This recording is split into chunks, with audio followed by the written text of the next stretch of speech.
Good evening. Even the most level-headed among us can be prone to the occasional superstition. We touch wood for luck. We step into a busy road rather than walk under a ladder. And we get that slightly uneasy feeling on Friday the 13th. All very mild compared to the story we tell tonight of the terrible curse which some believe lay in wait for over 3,000 years. Is it all fevered imagination? Or has it left too many tragic events in its wake to write off as coincidence? Egypt is home to one of the Earth's most ancient civilizations. Surrounded by thousands of miles of desert sands, its lifeblood is the River Nile.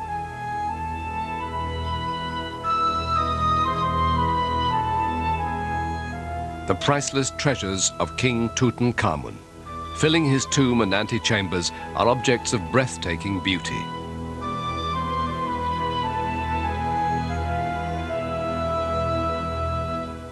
The ancient Egyptians believed Tutankhamun would take them with him to the next world.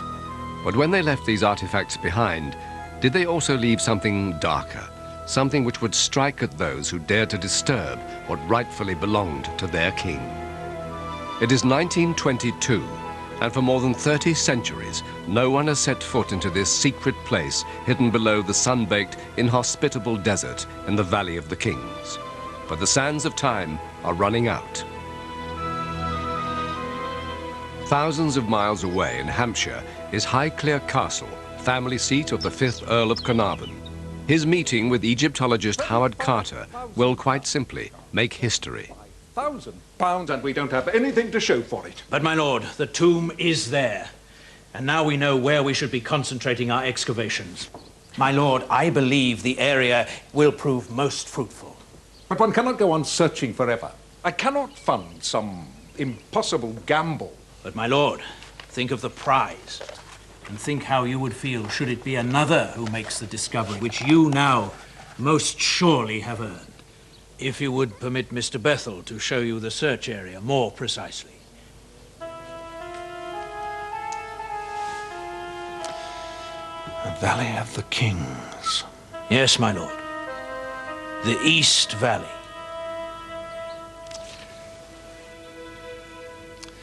Very well, Carter, you have one more chance. My grandfather didn't suffer fools gladly. He was interested always in archaeology in this country.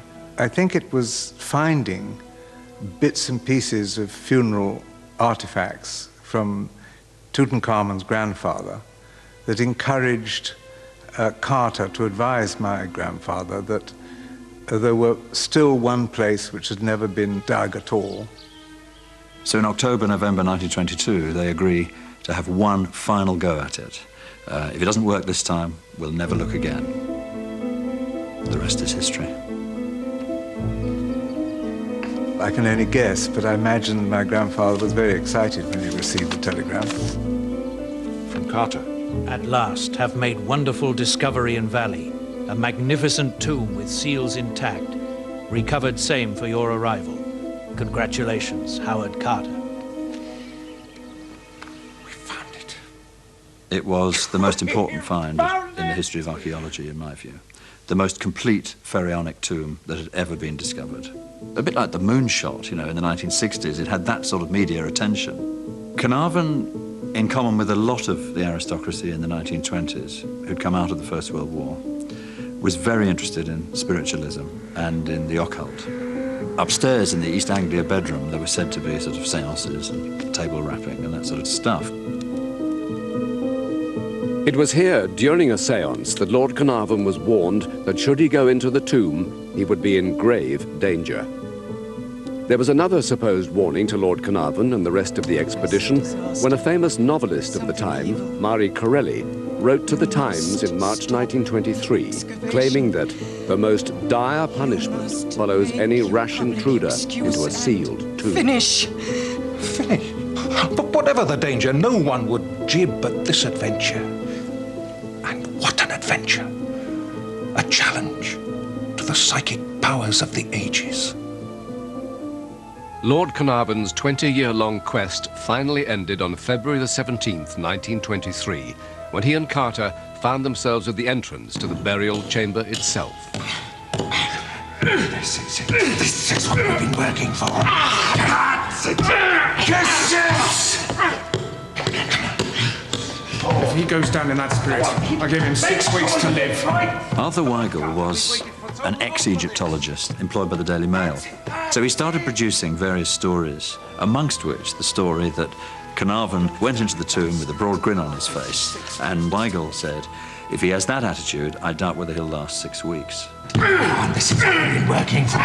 Yes, yes, yes! Come on. Huh? Can you see anything? Wonderful things. And when they realized the seals weren't broken, Wonderful things. the doors of the shrine were sealed with Tut's seal, that was the moment they knew there was something inside. Carnarvon must have been fantastically excited, almost blew a fuse. Oh, my Lord. When the news of the dig reached the papers, and it was the first peacetime mass media event of the 20th century, someone wrote to the papers and said that when Carter first found the tomb, there was a curse in hieroglyphics. Fabulous stuff. Death comes on swift wings to he who disturbs the Pharaoh's rest.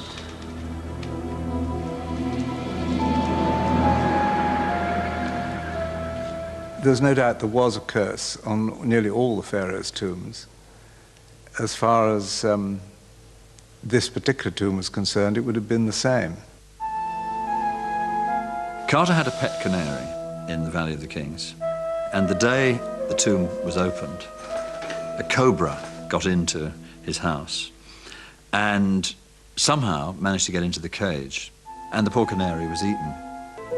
After the opening of the burial chamber, Carnarvon suffered a mosquito bite, which at the time seemed nothing more than a minor irritation. It was said by some that Carnarvon was bitten on the left cheek at the exact spot where there's an indentation on the cheek of the boy King Tut. Lord Carnarvon thought nothing more of the bite until some days later. At some stage, my grandfather, he cut himself shaving, cut the mosquito bite, and it became infected, and he got septicemia. And his temperature starts going up. It's about 102, 104 by this stage. He's getting feverish.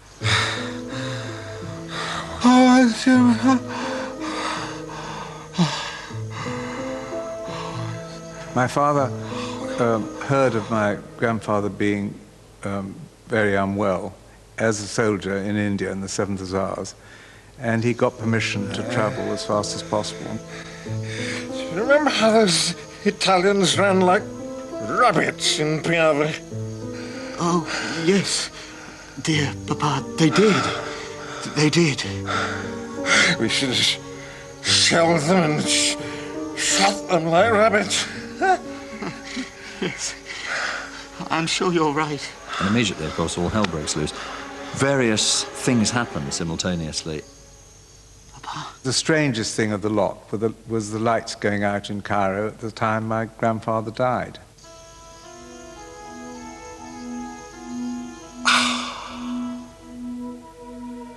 There was no answer to it, and therefore it's still a mystery, unsolved.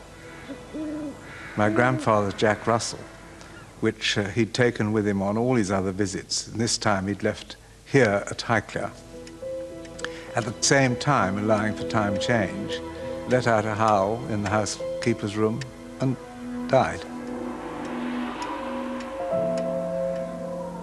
Was it King Tutankhamun announcing his revenge? I think the incident with the dog is suggestive, because of course the Egyptians worshipped a god in the form of a dog, Anubis, the jackal god, and Anubis was a god of embalming, and he was also a god that guarded the corpse. There's a magnificent statue of Anubis that was found in the tomb. Isn't it a strange coincidence that a dog dies at the same time as Lord Carnarvon, when there's a dog in the tomb of Tutankhamun keeping guard? Lord Carnarvon was laid to rest here at Beacon Hill, overlooking his beloved Highclere Castle, and his Jack Russell Terrier was buried with him. The 5th Earl's son never went into the tomb and was reported as saying that he would not accept £1 million to do so. The current Lord Carnarvon has also stayed well away, despite several invitations.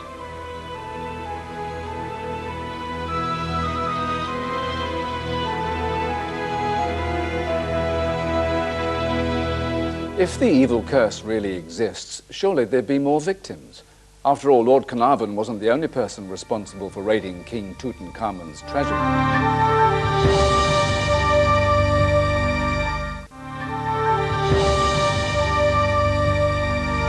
The discovery of King Tutankhamun's tomb was the most significant find in archaeological history. But there were those who believed that an ancient curse would strike at those responsible for raiding its treasures. After the death of Lord Carnarvon, worldwide attention focused on the curse. Even the normally restrained Times blamed the ancient Egyptian god of death, Osiris. Meanwhile, it seemed more victims were being claimed. There was a young man by the name of Richard Bethel. Now, he was a protege of Carnarvon's. He was secretary to the expedition, worked very closely with Carter. He was the son of Lord Westbury. Many of the artefacts from this tomb and others ended up in his house. Now, his house was the scene of unexplained bangs, fires were started. A family servant later says that he started the fires because he was freaked out by the atmosphere. In November 1929, Richard Bethel, apparently a fit and healthy 46-year-old, was relaxing at his London club when he had a sudden seizure. Bethel himself is found dead in a chair in a club for no apparent reason. Lord Westbury was very upset by his son's death, obviously, and he attributed it to the curse. He committed suicide, you know, he wasn't killed by a mummy, but something got to him very badly, and we just don't know quite how. Lord Westbury jumped to his death. On the way to Lord Westbury's funeral, the hearse runs over a small boy who is also killed.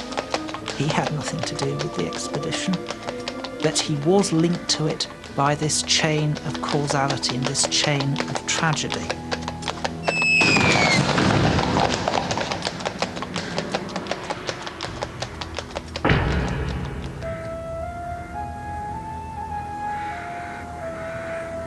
If the curse really existed, wouldn't it also have hit Howard Carter? After all, he'd actually discovered the tomb. He, in fact, lived on for many healthy and happy years and died a natural death. Now, of course, one of the main things that the skeptics always say when you bring up the subject of the curse is, oh, well, Carter was in charge of the expedition. He lived until 1939 for another 16 years. But I don't think he came off scot-free. He did not have the sort of career of success and professional esteem that you would expect from someone who had made the greatest archaeological discovery of the 20th century. Very few people turned up to his funeral. He was buried in a very small grave. Just because a dog doesn't bite everybody, it doesn't say it doesn't bite somebody. One coincidence, fine. Two coincidences, fine. But what we have in this case is a whole group of different sets of coincidences that all seem to cluster around this one tomb and this one excavation. And then, of course, Lord Carnarvon's family was struck by a tragedy as well. His half-brother, Aubrey, died in a fit of insanity. His half-sister was bitten, rather coincidentally, by an insect, and that became infected, and she died. And then there was Lady Carnarvon, Almina, who was a Rothschild's heiress, a rich woman, you would think. but she dies penniless in a bedsitter. Numerous film and television companies have made dramas and documentaries about King Tutankhamun. Almost all have been riddled with disaster. If somebody offered me £1 million, I would not go back to Egypt ever again. There was too many things going wrong, and it was really freaky. Everything went wrong. Trevor Smith trains animals for film productions around the world, including a drama shot this year set around the Tutankhamun story. Everything went wrong it possibly could do. We had to take some Saker falcons and fly them in the desert. And even on the day, they took 3 days finding the location. And on the day, my man went violently sick, so we couldn't film there. When we eventually did find a location, terrific sandstorms blew up and we couldn't film. So at the end of the day, it was just a total nightmare. Even Professor Christopher Frayling, who is sceptical about the curse, suffered a series of bizarre events which he finds difficult to explain away. When we were filming The Face of Tutankhamun in spring '92, one or two things happened while we were filming that were quite strange. Well, I was standing over the sarcophagus in the tomb and talking all about the curse, actually. And just as I started talking, all the lights went out. The famous international hotel in Cairo. I got into the lift on the 26th floor with the producer, and there was a loud crack, followed by swish, swish, swish, and we started shooting down the lift shaft. And some sort of braking system was pushing outwards, and eventually it got stuck, lodged in the shaft, just below the lower basement. And I realized at that moment we had fallen down the lift shaft. I didn't look up to see if King Tut was there with a hacksaw, and I threw up, actually, all over the car. I suddenly realized, Christ, I've nearly died. Peter Graham Scott was the producer of The Curse of King Tutankhamun's Tomb, a film which was supposed to star Ian McShane and was made in 1979 and 80 as part of a lavish co-production to be shown in America. When we started filming, we had some very simple shots to do of Ian McShane as Carter. We were going to do a shot where he drives up. He was pressing the accelerator instead of the brake. It shot him over the cliff. The car hit the ground and he trapped his leg and it broke pretty badly. But then we had the terrible problem of who is going to play the lead, because Ian was going to be out of action for 4 months. It might well have been something connected with the fact you should not disturb the dead. Here at St Mark's Graveyard in the Oxfordshire village of Blackburton are buried 2 members from 99 Squadron based at RAF Bryce Norton. It was their job to fly Tutankhamun's treasures to an exhibition at the British Museum in London. In January 1972, I was the loadmaster on a flight from Bryce Norton to Cairo to collect the relics of Tutankhamun. I was the senior technical officer of the trip. The captain held a secret envelope and was told to open it up at a certain time over the Mediterranean. Pick up Tutankhamun artifacts, as detailed below from Cairo Airport. Maintain absolute security at all times. I was the co-pilot. My memory of the load was a pile of tea chests sitting on the ground outside the aircraft with one solitary Egyptian soldier sitting on top of them with a .303 rifle and a cigarette in his mouth. Didn't seem all that important. The value of the cargo we had on board this time was certainly the greatest that I've ever had on board. At 150 to 200 million pounds, you'd have to go a long way to beat it. There was a few cryptic remarks, of course, about the curse, which was bound to happen, but nobody really kind of took any serious. The relics on board included Tutankhamun's 22-carat gold death mask and his coffin. 4 or 5 of us were playing cards, and the reason we played cards because we were totally bored. That was all it was. And we lost the fact that we were sat on the gold mask. That had no longer any relevance anymore. It was a box for us to playing cards on. We all stood up, had enough, and that's when I stood up and kicked the box and said a stupid childish remark. I've just kicked the most expensive thing in the world. I do remember kicking the box with my left foot. And of course, a couple of years later, I fell to the ground. Cursed myself for doing it, and I happened to look down to pick myself up, and I noticed that my left foot was turned round facing me. The next day I found out that I had, in actual fact, broken 37 bones.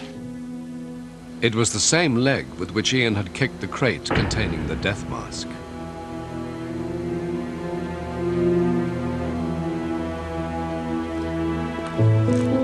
But the RAF medical people have surveyed me again, and I've got an 80% disability due to the injury alone. The future isn't exactly rosy for me, but at least I'm still around. Crew member Jim Webb's house was destroyed by fire, and Captain Rick Laurie died a year later.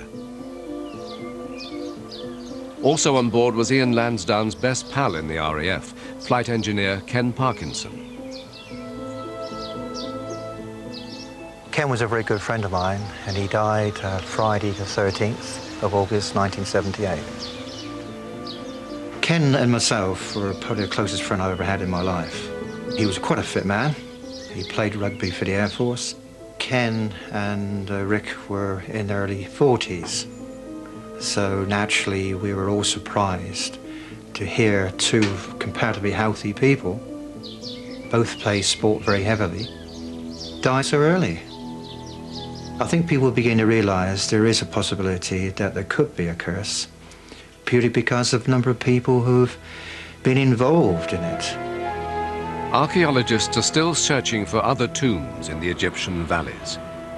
Bearing in mind the experiences of those who've come into contact with Tutankhamun's tomb, perhaps it would be wiser to leave the pharaoh's rest undisturbed.